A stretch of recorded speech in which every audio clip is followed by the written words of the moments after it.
आऊज़ु बिल्लाहि मिनश शैतानिर रजीम बिस्मिल्लाहिर्रहमानिर्रहीम। Bushra Islamic TV के मुअज़्ज़ज़ सामीनो नाज़रीन और उम्मते मुहम्मदिया की मुक़द्दस माओं और बहनों, अस्सलामु अलैकुम वरहमतुल्लाहि वबरकातुहू। मैं आप सबको अपने चैनल बुशरा इस्लामिक टीवी में खुशामदीद कहती हूँ और दुआ करती हूँ कि अल्लाह ताला आपको खुश रखे, आबाद रखे और आप पर अपनी हजार रहमतें बारिश की तरह बरसाए, आमीन। सामीन, आज का अमल बहुत खास है। इंशाअल्लाह ताला ये ऐसा अमल है, हज़रत अली रज़ी अल्लाह ताला अन्हु ने फरमाया कि सब चीजें छोड़ देना, लेकिन ये अमल ना छोड़ना। नबी करीम सल्लल्लाहु अलैहि वसल्लम अपने अहले खाना को इसकी तलकीन फरमाया करते थे। इसके अलावा नबी करीम सल्लल्लाहु अलैहि वसल्लम जब मिराज पर गए तो हजरत इब्राहीम अलैहिस्सलाम ने भी इनको इन कलिमात की तलकीन फरमाई। इसके बहुत से फजाइल हैं जो मुख्तलिफ अहादीस में जिक्र हुए हैं। इंशाअल्लाह ताला मुकम्मल तौर पर आपसे जिक्र किए जाएंगे। अगर आप दुनिया और आखिरत को संवारना चाहते हैं तो आप इस अमल को जरूर कीजिएगा। वजीफा जिक्र करने से पहले मेरी आपसे गुजारिश है कि जिन लोगों ने मेरे चैनल बुशरा इस्लामिक टीवी को सब्सक्राइब नहीं किया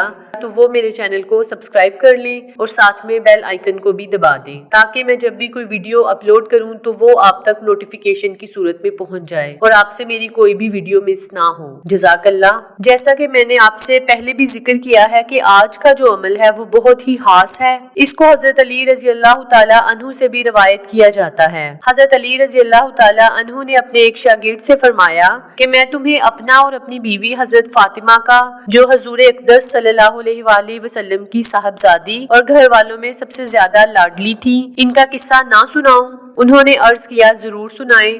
फरमाया, वो खुद चक्की पीसती थी जिससे हाथों में गड्ढे पड़ गए थे और खुद ही मश्क भरकर लाती जिससे सीने पर रस्सी के निशान पड़ गए, खुद ही घर में झाड़ू देती थी जिससे कपड़े अक्सर मैले रहते। एक दफा नबी करीम सल्लल्लाहु अलैहि वसल्लम की खिदमत में कुछ लोंडियां और गुलाम आए। मैंने हजरत फातिमा से कहा कि अगर तुम अपने वालिद साहब से कुछ खिदमत के लिए जाकर एक खादमा लाओ तो अच्छा है, थोड़ी सहूलत रहेगी। वो गई और नबी करीम सल्लल्लाहु अलैहि वसल्लम की खिदमत में हाजिर हुई। लोगों का मजमा था इसलिए वापस चली आई। नबी करीम सल्लल्लाहु अलैहि वसल्लम दूसरे रोज खुद ही मकान में तशरीफ लाए और फरमाया कि तुम कल किस काम को आई थी, और चुप हो गई और शर्म की वजह से बोल ना सकी। मैंने अर्ज किया, नबी करीम सल्लल्लाहु अलैहि वसल्लम, चक्की से हाथ पर निशान पड़ गए हैं, मशकीजा भरने की वजह से निशान बन गए हैं, झाड़ू देने की वजह से कपड़े अक्सर मैले रहते हैं। कल आपके पास कुछ लोंडियां और गुलाम आए हैं, इसलिए मैंने इनसे कहा कि एक खादम अगर आप अपनी खिदमत को ले आए तो आपको सहूलत हो जाएगी और इनकी मशक्कतों में कमी आ जाएगी। नबी करीम सल्लल्लाहु अलैहि वसल्लम ने फरमाया, फातिमा, अल्लाह से डरती रहो, इसके कर्ज को अदा करती रहो। जब सोने के लिए लेटो तो सुबहानल्लाह 33 बार, अल्हम्दुलिल्लाह 33 बार, अल्लाहु अकबर 34 बार पढ़ लिया करो, ये खादम से बेहतर है। इसके बाद नबी करीम सल्लल्लाहु अलैहि वसल्लम ने फरमाया, ये खादम से बेहतर कलिमात मैं तुम्हें अता कर रहा हूँ, अगर तुम इनको पढ़ लो तो इंशाअल्लाह ताला दिन भर की थकावट खत्म हो जाएगी और आखिरत में भी तुम्हारे काम आएगी। नबी करीम सल्लल्लाहु अलैहि वसल्लम का एक और जगह इरशाद मुबारक है कि शब मिराज में जब मेरी मुलाकात हजरत इब्राहीम अलैहिस्सलाम से हुई तो उन्होंने फरमाया कि अपनी उम्मत को मेरा सलाम कह देना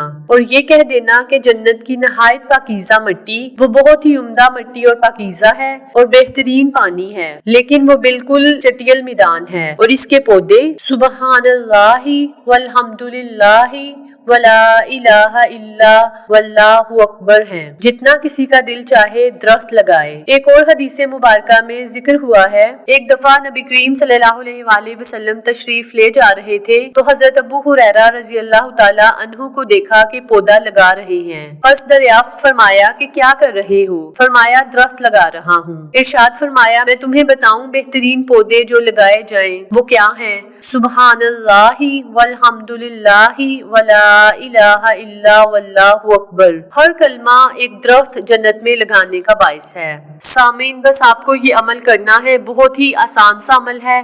आपने करना क्या है कि हर रोज इन कलिमात को, जिनको तस्बीह फातिमी भी कहा जाता है, हजरत फातिमा ज़हरा की तस्बीह भी कहा जाता है, आप बस इसको करने का मामूल बनाएं। अल्लाह रब्बुल इज्जत आपकी जिंदगी को रोशन बना देंगे। रब ताला इंशाअल्लाह ताला इस जिक्र की वजह से शैतान को आपसे दफा करेंगे और शैतान की कुव्वत को तोड़ेंगे। ये अमल अल्लाह की खुशनुदी का बाइस बनेगा, इस बंदे से फिक्रो गम को दूर करेगा, دل میں فرحت اور سرور پیدا ہوگا، دل اور بدن کو قوت ملے گی، چہرہ اور دل منور ہوگا۔ یہ ذکر رزق کو کھینچ کر لائے گا۔ ذکر کرنے کی وجہ سے انشاءاللہ تعالی اللہ اس بندے کو حلاوت کا لباس پہنائیں گے، اللہ کی محبت پیدا ہوگی، اس ذکر سے مراقبہ نصیب ہوگا اور اللہ کی معرفت نصیب ہوگی، اللہ رب العزت کی طرف رجوع پیدا ہوگا، رفتہ رفتہ اللہ سے قرب بڑھتا چلا جائے گا اور اللہ کی بارگاہ میں ذکر کرنے کی بنا پر اللہ تعالیٰ ان فضیلتوں والے لوگوں میں شامل فرمائیں گے جن کو شرافت اور کرامت کے اعتبار سے افضل قرار دیا گیا ہے۔ یہ عمل دل کو زندہ کرے گا، دل کے زنگ کو صاف کرے گا۔ جو شخص راحت میں اللہ تعالیٰ کا ذکر کرے گا، ہر حال میں اللہ کا ذکر کرے گا تو اللہ تعالیٰ مصیبت کے وقت اس کو یاد رکھے گا اور رحمت اس پر اترے گی۔ ذکر کی مجلسیں فرشتوں کی مجلسیں ہیں، آپ جب یہ ذکر کریں گے تو انشاءاللہ تعالیٰ اللہ آپ کا ذکر فرشتوں کی مجلس میں کریں گے۔ ذکر کے ساتھ اگر تنہائی کا رونا نصیب ہو جائے تو قیامت کے دن کی تپش اور گرمی میں جب ہر شخص میدان حشر میں بلبلا رہا ہوگا، یہ عمل کرنے والا شخص عرش کے سائے میں ہوگا۔ ذکر میں مشغول رہنے کی وجہ سے جو چیز سب سے زیادہ انسان کو ملتی ہے وہ یہ ہے کہ انسان کے دل میں جو بھی بات ہوتی ہے اللہ تعالیٰ اسے سن کر بغیر ہاتھ اٹھائے اس بندے کو عطا کر دیتے ہیں، حتیٰ کہ اس کو اپنی زبان کو ذکر میں مشغول رکھنے کی وجہ سے ہاتھ اٹھانے کی بھی ضرورت نہیں پڑتی کہ اللہ اس کے دل کی صدا کو سننا شروع کر دیتے ہیں۔ سامعین، اللہ کا جو ذکر ہے وہ جنت کے پودے ہیں، اس قدر انعام و کرام ہے اللہ کے ذکر میں، لہٰذا جو شخص بھی روزانہ کی بنیاد پر ہر نماز کے بعد اس تسبیح فاطمی کو پڑھے گا تو انشاءاللہ تعالیٰ اس کی زندگی آسان ہو جائے گی، اللہ تعالیٰ اس کی پریشانیاں ختم کر دیں گے، اس کی دنیا بھی سنور جائے گی اور آخرت میں بھی یہ عمل کام آئے گا۔ یہ عمل بہت خوبصورت عمل ہے، نبی پاک صلی اللہ علیہ وآلہ وسلم کا بتایا ہوا عمل ہے، اور سب سے بڑھ کر جب نبی پاک صلی اللہ علیہ وآلہ وسلم معراج پر گئے تو حضرت ابراہیم علیہ السلام نے بھی یہی تلقین فرمائی کہ اپنی امت سے کہو کہ اس عمل کے ذریعے سے اپنی جنت کو سنواریں، اور جب جنت سنور جائے تو اللہ پاک آپ کی دنیا کو بھی اسی طرح سنوار دیں گے جس طرح سے آپ چاہتے ہیں۔ سامعین، یہ تھا میرا آج کا وظیفہ، امید کرتی ہوں کہ آپ لوگ خود بھی اس وظیفے پر عمل کریں گے اور دوسروں کو بھی اس کی تلقین کریں گے تاکہ مجھے اور آپ کو صدقہ جاریہ کا ثواب ملتا رہے۔ آپ سے دوبارہ ملاقات ہوگی کسی نئی اسلامی ویڈیو یا کسی اچھی معلومات کے ساتھ، تب تک اپنا خیال رکھیے گا اور دعاؤں میں یاد رکھیے گا۔ السلام علیکم ورحمۃ اللہ وبرکاتہ۔